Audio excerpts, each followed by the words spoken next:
किसान, बदलते भारत की शान।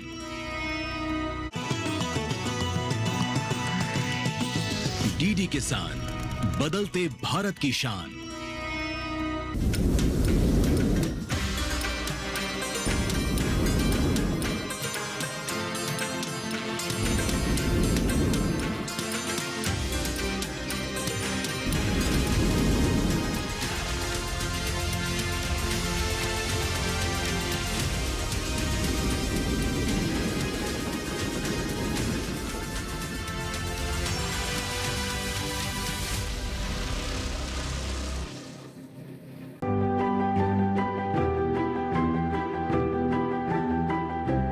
राजस्थान की तपती धरती, जहां आग उगलते सूरज के बीच पानी की हर एक बूंद एक अनमोल उपहार है और किसी तरह जीवित रहना ही सबसे बड़ी चुनौती। वहां धूप से झुलसे खेतों को देखकर किसी का भी ये मान लेना आसान है कि उसका भाग्य सूखी फटी हुई धरती पर लिखा है। लेकिन आज हम एक ऐसी महिला की कहानी बताने जा रहे हैं जिन्होंने अपनी नियति खुद लिखने का फैसला किया। फसलों की हरी भरी और उम्मीद भरी भाषा में कहलाई भारत की फार्म लेडी। वो एक ऐसी महिला है जिन्होंने ये समझा कि उनके पैरों के नीचे जो जमीन है वो सिर्फ जमीन नहीं बल्कि अनंत संभावनाओं का कैनवस है। लेकिन समझने, सीखने और करने की उनकी ये यात्रा कृषि विज्ञान की आधुनिक कक्षाओं या किन्हीं उन्नत प्रयोगशालाओं में शुरू नहीं हुई, बल्कि यहीं इसी धरती में अपने हाथों से प्रकृति और जीवन के मौन संगीत को महसूस करते हुए शुरू हुई। यह कहानी है एक किसान महिला की उस असाधारण यात्रा की जिसने अपनी साधारण शिक्षा के साथ अपने ही घर के आंगन से एक कृषि क्रांति की चिंगारी जलाई। ये कहानी है संतोष पचार की, जिन्होंने राजस्थान की बंजर भूमि को समृद्धि के एक ऐसे प्रकाश स्तंभ में बदल दिया जो अब हजारों लोगों को रास्ता दिखाता है। यह कहानी है भारत की फार्म लेडी की, जो सीकर के छोटे से गांव झीगर बड़ी से हैं। मैं छोटी थी तो मेरे घरवाले, मेरे पिताजी ने मेरे को स्कूल में डाली, तो मैं मतलब 5वीं तक तो सही मतलब स्कूल में गई थी। फिर थोड़ी ऐसे बचपन में खेल कूद ज़्यादा करती थी, तो उसे कहा कि भाई आप खेल कूद कम करो, आप थोड़ा पढ़ाई पर ध्यान दो। तो पहले पढ़ाई इतनी ही भी नहीं थी, तो पहले मैं पढ़ती फिर मेरे पिताजी भी खेती का काम करते थे, और खेती का काम करते करते मेरी 8वीं में मतलब मेरी 7वीं में मेरी सगाई कर दी थी। तो सगाई करने के बाद में भी फिर मेरे इस काम करते, फिर 8वीं में 7वीं पास करके 8वीं में बड़ी इतने में मेरी घरवाले पहले छोटी की शादी कर दिया, तो मेरी शादी कर दी। फिर मेरे को ये जो मेरे ससुराल मिला था वो भी किसान मिला था। और मेरे गाँव में जो पहले एक गाँव में मतलब पहले पुराने ज़माने में कुआं रहते थे माड़ियों का, तो वो माड़ियों ने गाजर मूली करते थे। तो इस हिसाब से हम पैसे तो है नहीं थे, और जो हमारे पिताजी हमको पैसे देते नहीं थे, उसके पास पैसे ही नहीं, तो पैसे कहाँ से दे। तो 10 पैसे 5 पैसे में मूली गाजर आती थी। तो हम हमारे घर से जो किताब हम थैला ले जाते थे उसके नीचे हमें गुआर और बाजरा वो डाल के चुपके से हमारी बूढ़ी माँ से चुपके से ले जाते थे। तो स्कूल में जाते टाइम पर हम गाजर खरीदते थे, क्योंकि गाजर का मुझे बहुत शौक था। संतोष पचार और उनके पति अपनी पारिवारिक जमीन पर पारंपरिक खेती किया करते थे। वे ज्वार, बाजरा, प्याज और गाजर की फसलें उगाते थे, लेकिन उनकी कड़ी मेहनत रंग नहीं ला रही थी। जो गाजर वे उगाते थे वे अक्सर टेढ़े मेढ़े और बेडौल होते थे, जिससे बाजार में उनकी अच्छी कीमत मिल सके। 8-10 साल हम शामिल में रहे, तो मैं उसी हिसाब से खेती में भी ध्यान पूरा यही दिया था। तो यहाँ मेरे शामिल में तो मतलब मेरे को चलने नहीं दिया, फिर परिवार से हमको अलग कर दिया गया। तो अलग करने के बाद में फिर मैं मेरे पति से बोली कि भाई हम जो खेती तो सारी करते हैं, जैसे पूरी सब्जी करते हैं, गाजर, मूली, गोभी, आलू, मटर, मतलब सारी सब्जियाँ करते हैं। फिर उसमें से फिर हम गेहूँ सारी करके फिर उसमें से हमने ये सोचा कि भाई कुछ हमको, और हमारी आर्थिक स्थिति थी वो बहुत कमज़ोर थी। फिर हमने एकदम बिल्कुल कठोरता से या मेहनत करके हमने सोचा कि भाई हम किसी से मांगेंगे नहीं, हम कमा के भी खाएंगे। तो फिर हमने ऐसे अलग हो के हम यहाँ आए, तब हमारे पास कुछ नहीं था, सिर्फ एक छपरा था, और हम जैसे यहाँ पट्टी पर ऐसे सिल्ले पर हम मिर्च बांट के खाई थी। तो फिर खाते खाते हमको ऐसे आइडिया है कि हमारे पास पानी भी है, ट्यूबवेल भी है, ज़मीन भी है, तो हम कुछ करके दिखाएं भाई, अपनी रुचि बचपन से चल रही है। तो फिर हमने ऐसे खेती करना शुरू कर दिया। गांव की सभी महिलाओं की तरह संतोष जी भी अपने घर का कामकाज करती हैं। आस पड़ोस की महिलाओं के साथ मंदिर जाती हैं और मंदिर में सेवा भी करती हैं। लेकिन उनका मुख्य काम खेती किसानी है। गाजर के साथ जैसे हम प्याज की खेती भी करते हैं, और जैसे अपनी सब्जियां होती है, आलू, गोभी, मटर, मतलब सारी सब्जियों की, मतलब इसके साथ साथ सब्जी पूरी का खेती करते हैं, पूरी जैविक खेती करते हैं। और उसके साथ यही भी नहीं है, जैविक खेती उसी से होती है जो हमारे पास पशुपालन है, पशुपालन से जैविक खेती होती है। हाँ, इसमें कई बोलते हैं प्राकृतिक खेती बोलते हैं, जैविक खेती भी बोलते हैं, ऑर्गेनिक खेती भी बोलते हैं, लेकिन उसी से वो होती है सारी पशुओं से होती है। तो हमारे पास पशुओं की भी हमारे पास डेयरी है। सीमित शिक्षा और बढ़ते आर्थिक दबाव के चलते भविष्य अंधकारमय लग रहा था। जैसा कि संतोष को जल्द ही पता चलने वाला था, फसल के मूल स्रोत यानी बीजों में ही छिपी थी। देखो, पहले मैं जो गाजर करती थी उसमें तो वही खासियत थी जो और लोग करते थे, वही थी। जैसे और लोगों की होती वैसे ही मेरी होती थी। जैसे जैसे छोटी हो गई, किसी बीच में से मोटी हो गई, उसके जड़ून हो गई, तो वैसे ही चल रही थी। मतलब चली 3-4 साल तक ऐसे ही चली। तो फिर हम चलते चलते, हमारे पास पैसे नहीं थे, स्थिति डाउन थी, तो हमारा काम नहीं चल रहा था, बच्चे भी हो गए, तो उसको भी पढ़ाई के लिए पैसे चाहिए, घर के लिए भी खर्चा चाहिए था। तो मैं सोची भाई गाजर से भी ऐसे तो अपना गाजर से भी काम नहीं चलेगा, खेती से भी काम नहीं चलेगा। तो उस गाजर को फिर हम खुदाई करती। तो उस गाजर को हमने खुदाई करते समय उस गाजर को मैं जैसे अपनी ये गाजर अच्छी है, इसके जड़ून है, इसके सफाई नहीं है, ये मोटी है, तो इसकी मतलब ग्रेडिंग करने लग गई। अच्छी गाजर एक तरफ मिलती थी और जो अपनी नॉर्मल गाजर थी उसको एक तरफ मिलती थी। तो उस गाजरों को मतलब फिर मैं उसका बीज तैयार करती थी, छोटी छोटी क्यारियों में बीज तैयार करके आने वाले दूसरे समय के माए मतलब उसकी बुआई करती।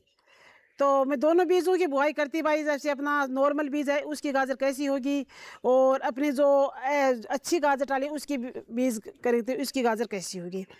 तो जो जैसा मैं बीज करती थी वो अच्छा बीज तैयार करती थी, उनकी जो अच्छी गाजरें होती थी उसकी थोड़ी शाइनिंग भी अच्छी आती थी, लंबाई भी सही आती थी।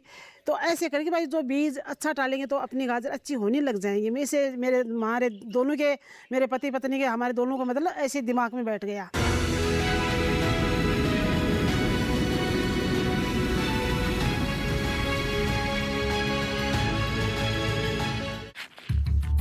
बुद्धू, नई कार जीतने का मौका।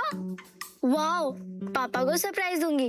बस थोड़ी सी तो उनकी डिटेल भरनी है। रुक जा बुद्धू। व्हाट? ऐसे पॉपअप से सावधान रहो, स्कैमर्स पर्सनल डिटेल्स का गलत यूज कर सकते हैं।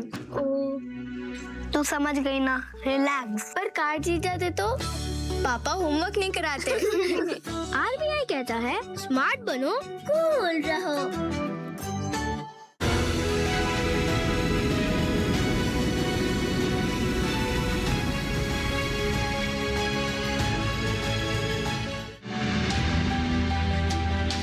अपनी किस्मत को स्वीकार न करते हुए संतोष ने ज्ञान प्राप्त करने का निश्चय किया। उन्होंने कृषि विज्ञान केंद्र में प्रशिक्षण लेना शुरू किया और जो भी जानकारी प्राप्त हुई उसे आत्मसात किया। ऐसे तो मैं कृषि विभाग हम जानते ही नहीं थे, हम केवीके भी नहीं जानते थे। तो उस समय मेरा पति है ना जो दूध का काम करते थे, हम गायों का दूध निकालते थे और मार्केट में बेच के आते थे। तो उस समय मेरा पति जो दूध डालता था वो अधिकारी था, केवीके का अधिकारी था अपने कृषि विभाग में। तो उससे हमारा संपर्क हो गया। तो उस समय किसी किसान को पता नहीं है भाई केवीके भी होता है, कृषि विभाग भी होता है, यहाँ किसानों का काम होता है, मीटिंग होती है। तो हमको थोड़ा सा पता लग गया। तो वो हमको बताया कि भाई ऐसे ऐसे हम किसानों को सहायता देते हैं, ऐसे ऐसे हम मेला छोटी छोटी प्रदर्शनियाँ लगाते हैं, तो आप भी इसके वहाँ आइए। तो फिर हम जो सब्जियां बनाई थी वो सब्जियां में प्रदर्शनी में लेके गई, हमारी गाजर वो सब। तो हमको फिर लेके गई तो हमको पहली बार गाजर के ऊपर वो इसी से हमारी किस्मत थी। गाजर पर उसने मेरे को मतलब स्टील की एक बाल्टी मिली थी और प्रमाण पत्र दिया था। तो इससे मेरे को मिलके बहुत खुशी हुई थी। मैं गांव में कहा भाई मेरे को गाजर पे देखो प्रमाण पत्र मिला है, मेरे को बाल्टी मिली है, बाल्टी मिली है। ऐसे मैं मेरी बहनों को भी बोली थी। तो ऐसे खूब खुशी हुई। तो उसी फिर छोटी सी खुशी से हम एक छोटी सी बाल्टी और एक प्रमाण पत्र मिलने से फिर मैं सोची भाई इसमें तो कुछ दम है। तो फिर मैं थोड़ी थोड़ी धीरे धीरे आगे बढ़ गई। हर बड़े बदलाव और हर सफल इंसान के पीछे एक ऐसे हमसफर का हाथ होता है जो सपनों को पंख देता है और मुश्किलों में ढाल बनकर खड़ा होता है। संतोष के पति ने समाज की रूढ़ियों से परे जाकर अपनी पत्नी के हर फैसले पर भरोसा किया। चलिए उन्हीं की जुबानी सुनते हैं इस साझेदारी और सफलता की कहानी। मेरा देखो इसमें पूरा सहयोग रहा इसके साथ में, संतोष जी के साथ में। और वो अभी तक मतलब हम यहाँ छोटा छोटा काम करते थे गाजर पे, तो हमारे कुछ पर्सन इसके मन में आता था तो वो मेरे को बताती थी, भाई इस काम को ऐसे करने से अपनी को ऐसी गाजर छांटने में अच्छा बीज मिलेगा इस अगले साल के लिए। तो हम इसकी बात मानते थे। और बीज की नहीं है, वहाँ जहाँ भी कोई प्रोग्राम होता था, जैसे सीकर है, जयपुर है, मेले लगते थे, तो इसमें जाने के लिए मैंने कभी नहीं रोका। और हमारा वो सक्सेस इसलिए ही आगे हुआ कि हर किसान आपकी महिला को छूट दे। तो किसान सभी अच्छे हैं, लेकिन वो भी कुछ अलग से कर सकते।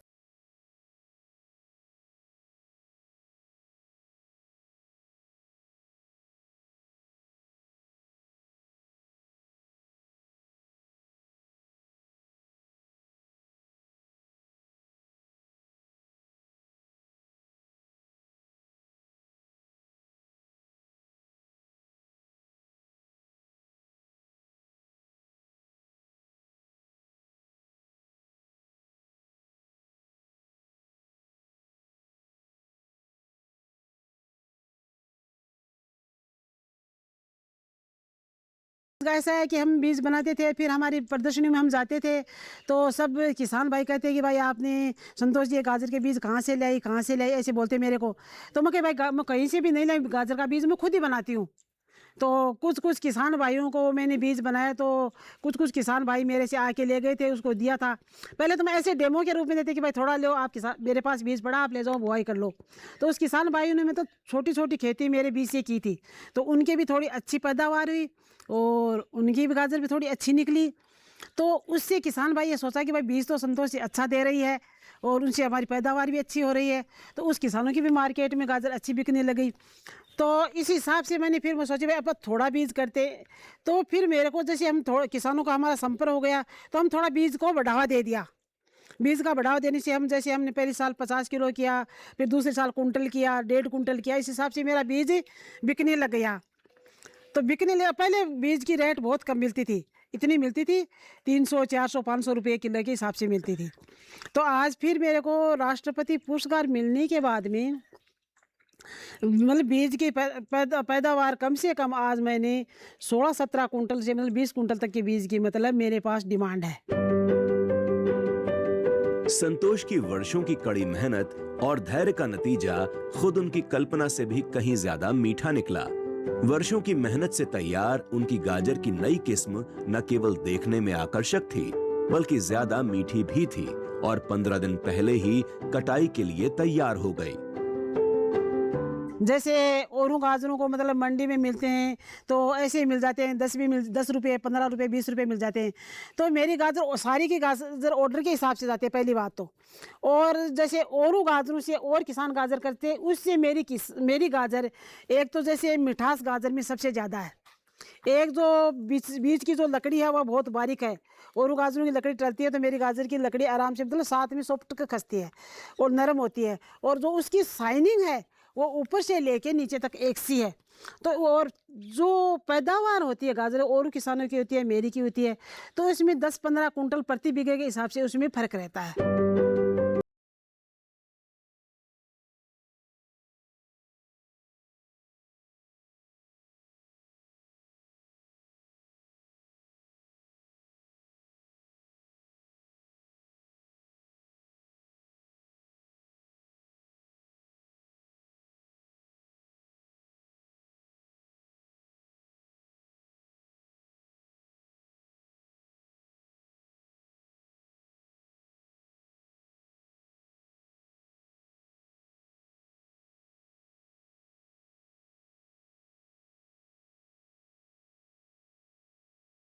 चाहे अपना बीज कर सकता है और वही बीज हमारे मतलब साइकिल की तरह मतलब रिपोर्ट होता जाता है।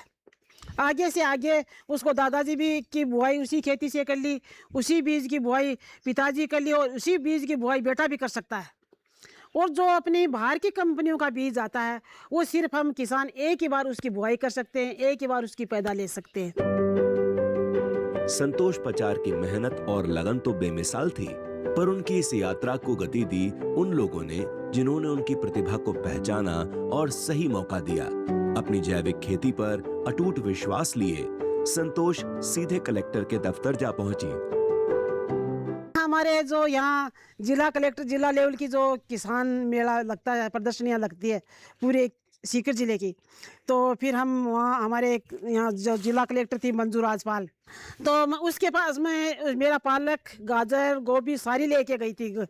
तो उसने जाते ही हम ऑफिस के मुँह के गए तो उस गार्डन में क्या काम है हमको, सर मुझे मैडम से मिलना है। तो कहे आप मैडम से नहीं मिल सकते। मैं क्यों नहीं मिल सकते? कि नहीं मैं पूछ के आता हूँ। चलो आप पूछ के आ जाओ कि बाहर एक मैडम खड़ी है, किसान महिला आपसे मिलने के लिए आई है। तो वो अंदर जाके पूछा तो उसने कहा कि चलो कोई बात नहीं, भेज दो। जिला कलेक्टर हमारी मंजू राजपाल लेडीज़ थी, तो उसने मेरे को अंदर बुला लिया। तो उसने बोला आपको क्या काम है?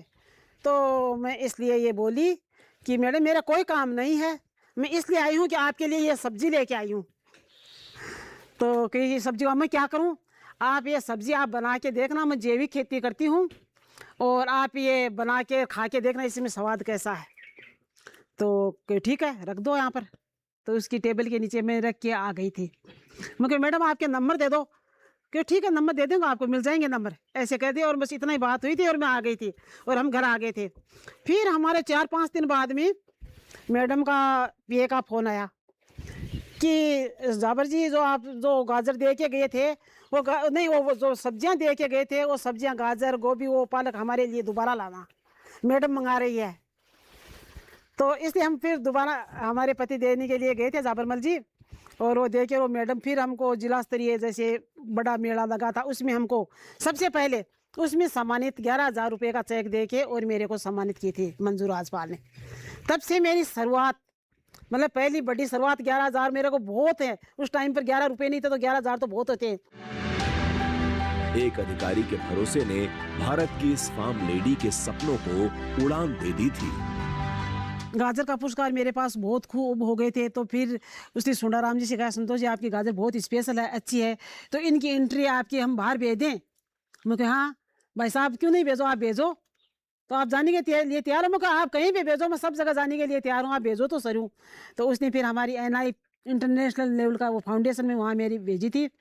तो वहाँ में फिर मेरी एंट्री भेजी तो वहाँ मेरे खेत पर 3 साल सर्वे चला था कि भाई गाजर की खेती करती है नहीं करती है, बीज बनाती है नहीं बनाती है, गाजर उसकी कैसी है।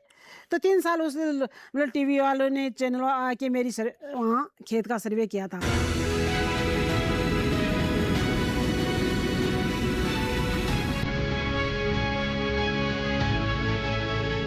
हाजिर मंडी हो या हो वायदा बाजार,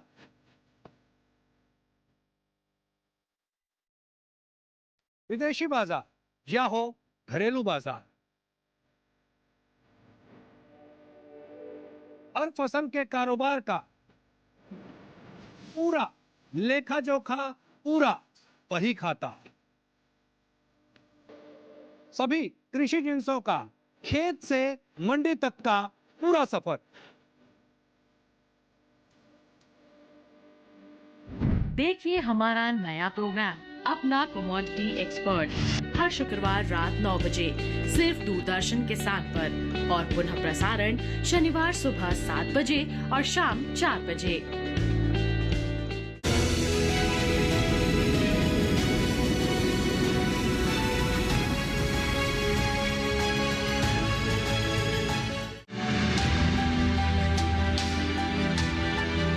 संतोष पचार को कृषि में उनके उल्लेखनीय योगदान के लिए एक बार नहीं बल्कि 2 बार प्रतिष्ठित राष्ट्रपति पुरस्कार से सम्मानित किया गया। राष्ट्रपति जी से तो मतलब इतना हो गया है कि हम मतलब सीमाएं हमारे अंदर ही नहीं नावड़ा कि हम खुशी के आंसू आ गए कि हम इतना बड़ा पुरस्कार लेने के लायक हो गए क्या। तो इतनी खुशी हुई, और मेरे मतलब पति के तो बहुत ही ज़्यादा, मेरे बच्चों के बहुत ज़्यादा, और परिवार के। फिर गांव के मेरे को हमको वहाँ सीकर से हम बाजे गाजे से वहाँ से हमको घर पर लाए थे, माला डाल के और स्वागत करके फिर हमको घर पर लाए थे। और पूरे हमारे सीकर ज़िले में पूरे ऐसे हो गई भाई, हमारे सीकर ज़िला जैसे एक खिलाड़ी खेल के आता है आज, तो उसका भी कथा बढ़ाओ, तो इसी तरह से मेरा भी होगा कि भाई सीकर ज़िले की हमारी किसान महिला है आज राष्ट्रपति पुरस्कार लेके आई है, तो इतनी बड़ी खुशियाँ हुई। राष्ट्रपति भवन में आयोजित 15 दिवसीय सेमिनार में अतिथि के रूप में शामिल होने वाली राजस्थान की पहली महिला किसान बनी। सेमिनार में उन्होंने शीर्ष अधिकारियों को देसी बीजों के पेटेंट पर सलाह भी दी। 2017 के माह हम राष्ट्रपति भवन गए थे, प्रणब मुखर्जी जी थे, उसके मेहमान के रूप में गई थी मैं। उस टाइम पर हमारी जो बड़ी मीटिंग चल रही थी, 80-85 लोगों की राउंड टेबल बड़ी थी, तो उसमें सारे अपने अपने साइंटिस्ट थे, सारी बड़ी बड़ी कंपनियों के थे, तो वो सारे के सारे अपनी अपनी बातें बता रहे थे। मैंने बोली थी सर किसान का बीज आप पेटेंट कीजिए कि इससे किसान का भला होगा, और किसान का बीज बार बार होता है, तो आप किसान के बीज को भी इसकी में शामिल कीजिए। तो इसलिए फिर मुझे ये पता नहीं था कि क्या बोला, प्रणब मुखर्जी ने कुछ बोला था, तो फिर हमारा उस दिन से हमारी बीज की, किसान के बीज की प्रतिक्रिया चालू हो गई, और आज मेरा बीज भी पेटेंट हो गया है। बस इसीलिए मुझे ये बड़ी खुशी है। देखो, पुरस्कार मिलने पे मेरे को ये लगा कि भाई हमारे को तो खुशी हुई, हमारे घर वालों को सबको खुशी हुई, और हमारे गांव में भी खुशी हुई, और सीकर जिले में तो और भी ज़्यादा उत्साह हुआ कि सीकर जिले को इतना बड़ा पुरस्कार मिला है। गाजर की एक अनोखी किस्म विकसित करने से लेकर जैविक खेती को बढ़ावा देने और अपने गांव में बायोगैस संयंत्र लगाने तक, संतोष पचार का सफर परंपरा में निहित नवाचार की शक्ति का प्रमाण है। उन्होंने साबित कर दिया कि बदलाव लाने के लिए किसी उच्च स्तरीय औपचारिक शिक्षा की नहीं, बल्कि जिज्ञासु मन और साहसी हृदय की आवश्यकता होती है। महिलाओं को ये संदेश देना चाहती हूँ कि महिला पहले तो मतलब ऐसे थे, मतलब महिलाओं को पीछे रखते थे। आजकल वो टाइम नहीं है, ये ज़माना नहीं है कि महिला की मतलब आज पुरुष से कंधे मिलाकर महिला चल रही है। तो आज मैं महिलाओं को, जो आने वाली अपनी जो पीढ़ी है, अपनी युवा है, उसको ये कहना चाहती हूँ कि जो अपनी बहन बेटियाँ, उसको ये कहना चाहती हूँ कि आगे से आगे आप बढ़िए, एक कदम आगे रखिए भाई, मेरे से एक कदम आप आगे रखिए, नाम रोशन कीजिए। चाहे खेती हो, चाहे पढ़ाई हो, चाहे खेल हो, कुछ भी हो, किसी भी फील्ड में जाओ, अपना नाम कमाओ। संतोष पचार की कहानी सिर्फ मीठी गाजर उगाने की कहानी नहीं है, ये उम्मीद की रोशनी, सामुदायिकता की भावना के विकास और तमाम मुश्किलों के बावजूद सफलता हासिल करने की कहानी भी है। एक प्रेरणा स्रोत, नेतृत्वकर्ता और भारत की एक गौरवान्वित किसान महिला के रूप में संतोष पचार हम सब के लिए आदर्श हैं।